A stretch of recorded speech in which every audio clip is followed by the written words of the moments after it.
I'm Oral Hershiser, and I am on Blue Review.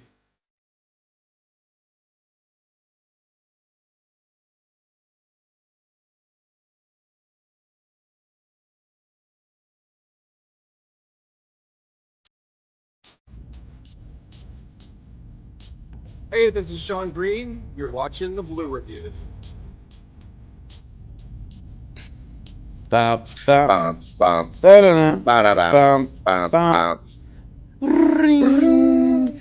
Boo, boo, boo, boo, boo, boo, boo, Yeah, boo, no boo, lasers on a Tuesday morning. boo. Welcome everybody to the Blue Review presented by LAX. I'm Marcas Grant. That is Greg Bergman. The Dodgers lose their fourth in a row. A sloppy night in Chicago. Another night where pitching did not do the job. The Dodgers lose 10-5 in the series opener against the Cubs. Uh, you know, disappointing, I think, is maybe the way to sort of describe this recent stretch the Dodgers are going through. Yeah, man. I mean, look, I get it's a long season. You're in the heat of summer. I mean, it's hot out there, and it's hot out there all day long. And it's August, and all these issues are blah blah blah blah blah. It's frustrating to watch them lose 4 games in a row, and mostly not really even close. I mean, Saturday with Yamamoto was close, but everything else was kind of just beatdowns. Yeah, it's just a little frustrating. They'll be fine. Like I'm like not worrying or panicking. I'm sure you're not either. But at the same time, it's just like this is how I want to spend my evenings. I want to sit Yeah, there that's watching this that's nonsense. sort of it. I mean, there's a point where I don't turn the game off, but I sort of de-emphasize it. Like my Yeah, attention maybe starts to get diverted a little somewhere else after a yeah, while. So we'll get into last night and just sort of some overarching things going around this ball club right now. But first, I want to let you know, as always, that the Blue Review is powered by LAX. LAX is prepared a huge win against traffic. The Skylink train is currently in testing to ensure it's a fast and reliable ride to every terminal. For more information, visit lawa.org/ESPN. So, last night, 10-5, the final score. The first thing that jumps out at you, perhaps, is that for the second straight start, Justin Wrobleski, not great. He got knocked around in his last outing, and at the time, we all chalked it up to, all right, well, he had a bad day. This time, Greg, he goes out and lasts 4 1/3 innings, gives up 7 runs on 7 hits. 4 of those 7 hits left the ballpark. yeah. And so now, after back-to-back starts where the Shark gets attacked, you got to start to wonder: has the magic started to run out on Justin Wrobleski? So I feel like this is something that was almost inevitable, and I think neither you nor I really just wanted it to happen. We thought, oh, look, it's not happening to this guy. This is amazing. He's getting better. He's becoming a strikeout Yeah. pitcher. Look at all the things that it was inevitable. I mean, he's a young guy. He's pitched in 3 major league seasons in 2024, 25, and 26. In 2024, he threw 36 innings. In 2025, he threw 66 innings. And now, so far in 2026, he has thrown 117 innings. Like, he's almost Yeah. double his career high in innings, and that's going to get a guy like him, who's young, he's going to get fatigue. He's always had a little bit of Tony Gonsolin in him, where it's like you shouldn't be this good and giving up basically nothing, and your ERA's super low, and you're an all-star, and then the second half of the season it just crashes. I think we actually talked about this just a little bit, that we hoped and it didn't happen.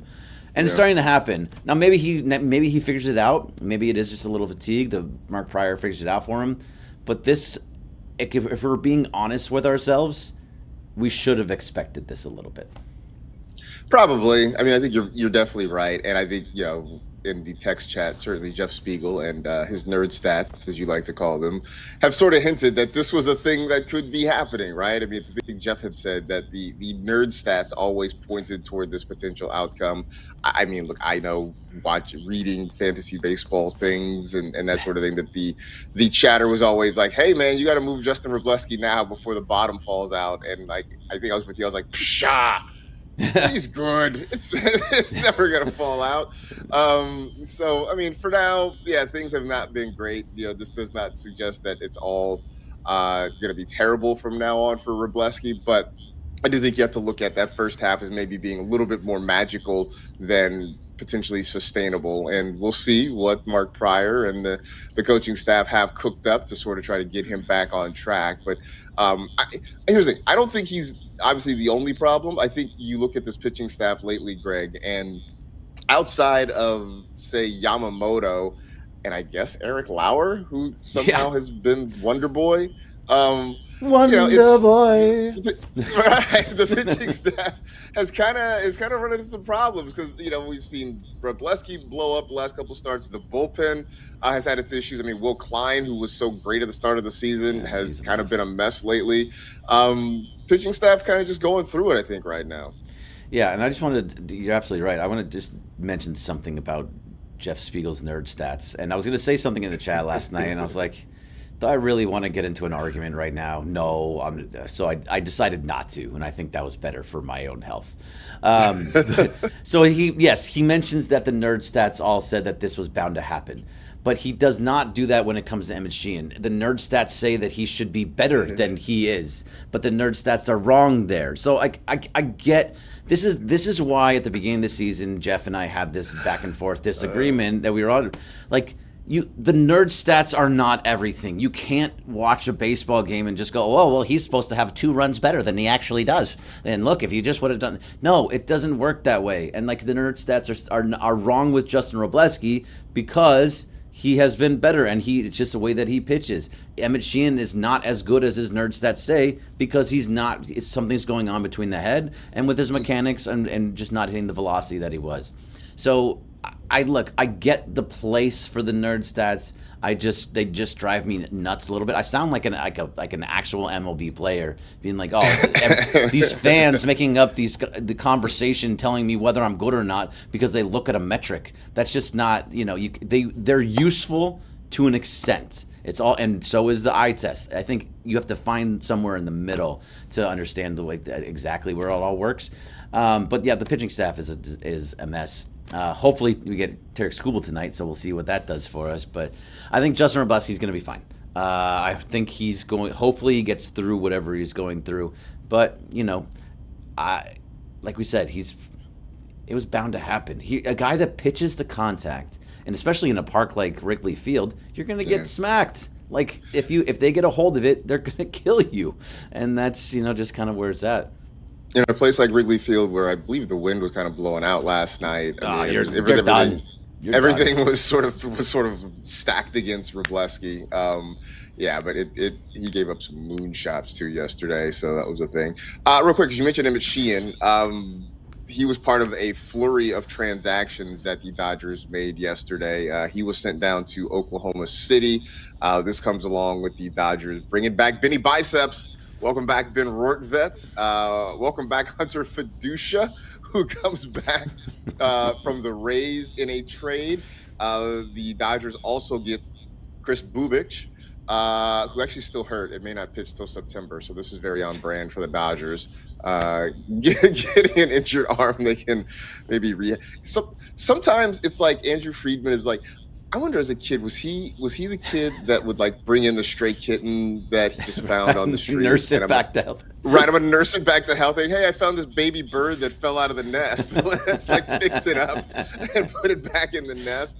It's the Royals too, though. Like they love to get the hurt pitchers from the Royals too. Like Danny Duffy, who I don't think he ever pitched. Maybe one time for the Dodgers. They got like, oh, when Danny Duffy gets here, everything's gonna be fine. Now it's when Chris Bubich gets here, it's gonna be fine. I mean, look, he has his ways about what he does, and we're happy with most of it, so we'll give him one here and there. Yeah, the Kyle Tucker one, I'm not sure if I'll give him that one right now. We'll get into that too in just a second too. Some of the other moves, Chucky Robinson is on his way back, or probably is back at this point from Oklahoma City. Yeah, he was yesterday. Yeah, and then Wyatt Mills DFA'd. Dalton Rushing, in case you didn't know, on the 10-day IL with right elbow inflammation. So yeah, a whole lot of moving pieces for the Dodger roster in the last day or so. And that's not even to mention that they activated a guy named, let me see if I get this right, Tarik Skubal. Is that how you pronounce it? I think it's Skubal. Oh, got it, got it. Well, they Yeah. activated him. He's apparently a left-handed pitcher. We'll see what he has real soon. Um, He Other might parts of this, just we give were you talking about this. he might just give you 13 strikeouts in a Maybe, just division maybe. series. Who Yeah, knows? something like that. So you and I were talking about this before the show. It may be time to have the Mookie Betts conversation for real Yeah. now. Um, Yeah. Mookie is. We thought at one point he had kind of found himself, that maybe Mookie was back. Yeah, he had a really good. I know in Pittsburgh he had a pretty good series. He's had some couple really nice series, and we think, okay, well maybe he's starting to come around again. Um, and then he goes into a major shell like he has the last couple of days. Had only one hit in the 3 games against the Red Sox. Was 0 for 4 last night. Um, at this point, do we just have to accept that this is who Mookie Betts is offensively? God, I really don't want to. I want to have this belief that he comes back to being who he is, and not even. It doesn't even have to be at the level that he was. He's not. It's not even at the MVP level. Not even at the All-Star level. Just at a like regular player that gets hits on a regular basis. I don't like it. Just a different type of hitter than he has been. He doesn't have power anymore. I mean, he can still get a home run over, but it's mostly just barely over the wall. And when he does get a ball in the air, it's usually an out because it just doesn't have enough to get out, and guys are just sitting right underneath it. Whether it's he's not as much pop-up Mookie as we've seen in the past, which is great because he's actually getting a hold of them, but he just doesn't have that same power, or maybe he's not using his lower half enough. I don't know. I'm not a hitting coach, but it's ground outs for double plays, not showing speed that he once had. Like at the end of the day, he's a Hall of Famer, and he got us at least 3 World Series. So he's a legend, and he's a Dodger legend for the rest of his life. He's just kind of a little bit of a shell offensively. Defensively, he's fantastic. He's been great there. But he needs a little bit more on the offense end, because if we're not going to get anything from Mookie Betts, and you're not going to get anything from Kyle Tucker, and then you have guys like Eliezer Alfonso or Chucky Robinson in the lineup, and then Alex Call gets pinch hits, like you're going to have dead spots in your lineup now, and that's just kind of. That's actually just a normal team, I guess you would say. Right. Right. Now all of a sudden, the Dodgers are seeing how the 29 other teams in baseball have to live, with the occasional dead spot in the lineup. We talked about this a little bit yesterday afternoon with DeMarco and Travis, and I think Travis made the point that in some regards, and it sounds harsher than it probably meant it to be, but that the Dodgers are sort of stuck with Mookie, right? Because the contract still runs a ways. They still have quite a bit of money left on it. And so you sort of hope that he figures something out, but understanding that he's maybe not going to be the same level of impactful offensive player that he was earlier in his career. The difference, though, because I think it's an interesting comparison and contrast with Kyle Tucker, the difference is he is, as by Travis's term, a made man within the Dodger organization and with Dodger fans, because we have seen what he has done in the past. He has been a contributor. He has been a big part of 3 World Series championships. And so in that regard, when a guy like Mookie has his struggles, everybody's willing to be a lot more patient and a lot more forgiving, and sort of holding on to that belief, right? That the other version of Mookie, the previous version of Mookie, comes back in some way, shape, or form. There is no such grace right now for Kyle Tucker. And I would say that he is, I think, fortunate in some ways that, one, he plays in a place like Los Angeles. Also, he's playing for a team that at the moment has a 9-game lead, is very much in the hunt for the best record in all of baseball. And so those sort of things make it, I don't say easier to swallow that Kyle Tucker's having a bad year, but I mean, Greg, things are going so well generally, aside from these last 4 games. The vibe overall of the season has been so good that, we sort of stomach Kyle Tucker doing what he's doing. But, if this team were hanging around 500, if they were 5 games out of first place, I feel like he'd be catching a lot more hell from the fan base right now. Oh yeah, and I think he still does, and I don't think he gets any grace. Mookie Betts absolutely does get grace. He deserves it, all of it. I mean, but like think over the last 30 days, he has a below 500 OPS. Like that's bad, Mookie. Like that's a bad situation. His numbers are absolutely terrible, and it's been like this for a little bit of time now.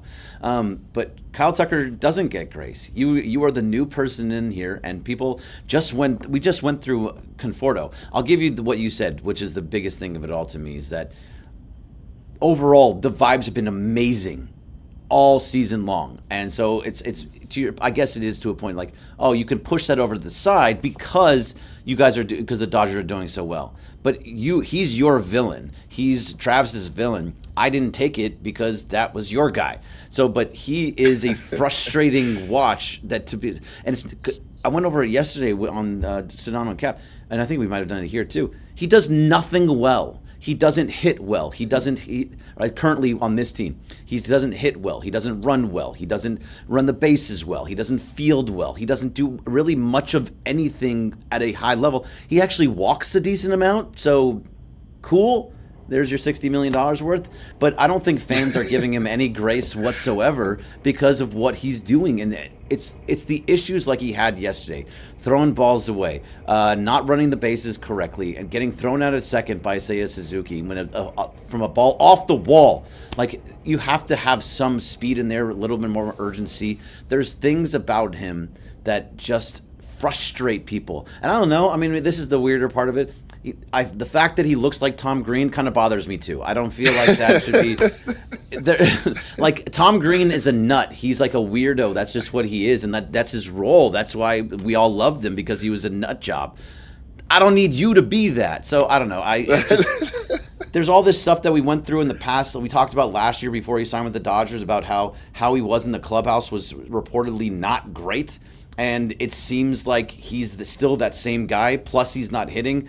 There's not a lot about Kyle Tucker that there is to just be. It's not an enjoyable watch of through August. What is it now? August 4th. He has not been an enjoyable watch on the field. There's been like a flare hit that was like, oh hey, there you go. Okay, you got something.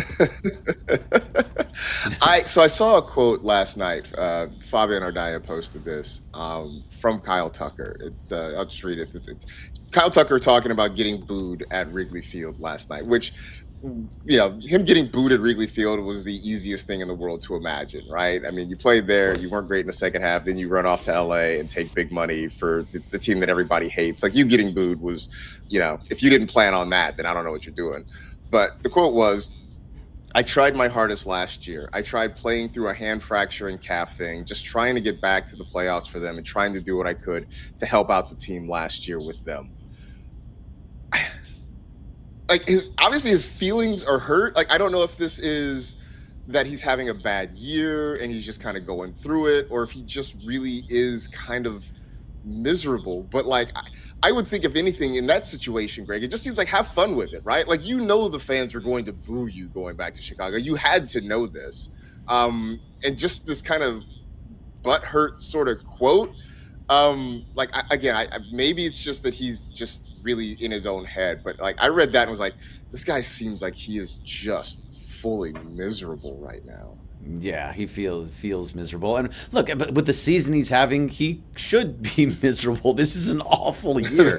This is not who he is. But also in the second half of the season last year, this is who he was. Yes, because of all the issues. But look, if he was batting .320 and he had 25 home runs and 60 RBIs, 70 RBIs, and they did it, he'd probably be like, cool, yeah. I mean, I did what I could for you guys, but I'm here now. I'm in Los Angeles. I love playing here. I love my teammates, and that would have been his quote. But when you're going through it and you're getting killed by the media here in Los Angeles, at least this side, I don't know about the other station that owns them, but like you're getting killed by the fan base, you're getting killed by us, you're getting killed by other outlets around the city, you're going to start feeling it. And when you're getting killed here and you were getting killed in Chicago and you're getting booed, it just all comes at you and you're like, I just can't get a freaking win here. Yeah, look, I did everything I could. I tried. I played through the hand fracture. I did through all these things for you to try to get you to the playoffs. and you didn't love me. No, it just sounds ridiculous. Sorry, is that a little bit overboard? Maybe that's pretty good. I mean, it was like I expected you to be like on the Real Housewives of ESPN LA or something like that. Like that was pretty great, to be honest with you. Yeah, so it's I don't know. I see Vinny Cortez saying he needs Ted Lasso's therapist. Maybe be a goldfish. Be a goldfish, Kyle. Serious, man. Be a goldfish. That's all I got for you at this point. Move on. Learn to hit. Yeah, let's move on. Let's move on to Tarik Skubal because he makes his Dodger debut tonight. Game 2 of the series against the Cubs. I don't want to ask what to expect because we know what we expect from Tarik Skubal, but I guess this is his first chance, Greg, to show that he can be a stopper, right? The Dodgers are sliding. They've lost 4 in a row. The lead is down to a paltry 9 games in the division. We get our first look to see if Tarik Skubal can actually be a stopper in this rotation. I mean, I fully expect him to be a stopper in this situation, to go out there and just pitch his ass off and be Tarik Skubal. But also, we'll see what's going to happen. We haven't seen him yet, so I don't want to put too high expectations, although he is a 2-time reigning Cy Young Award winner. So I feel like he should have those high expectations.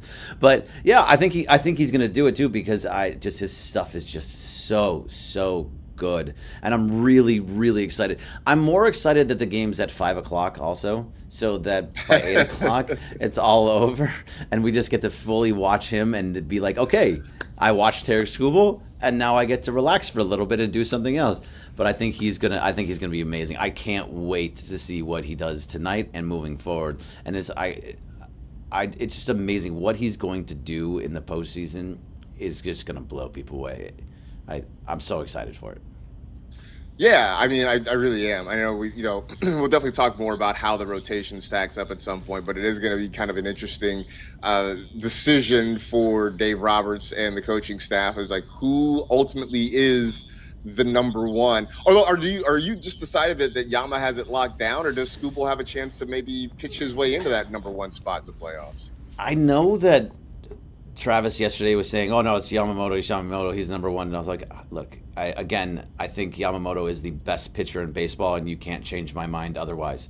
And that he absolutely deserves to be the number 1. He just has seemed to – they place him in the 2 spot in the playoffs. For whatever reason, I'm sure they have them, but the fact is that he's just typically in that he starts the second game of the series for matchups or whatever it happens to be. So I don't want to say he's going to be the number 1 because that just hasn't been it. And he was great in 2024, and he was great in 2025. So they would have done the same thing from 2024 to 2025.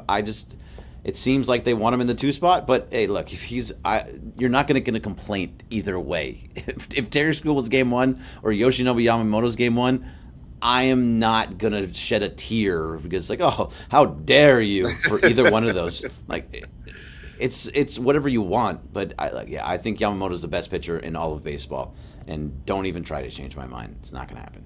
All right, fair enough. So Tarik Skubal on the mound for the Dodgers, going against Javier Assad for the Cubs. 5:05 first pitch time from Wrigley Field, and we'll be back here with you tomorrow to talk all about it. But in the meantime, excuse me, stick around for the Sedano and Cap Morning Extravaganza coming up right after us. Thanks to everybody in the chat for hanging out. Thanks to Carlo for production assistance, but that'll do it for this edition of the Blue Review presented by LAX. For Greg, I am Marcus. We'll see you right back here tomorrow, 6:30 to 6:55 here on the ESPN LA YouTube channel. See you. The Blue Review. Bum, bum, bum, bum, bum, bum, bing.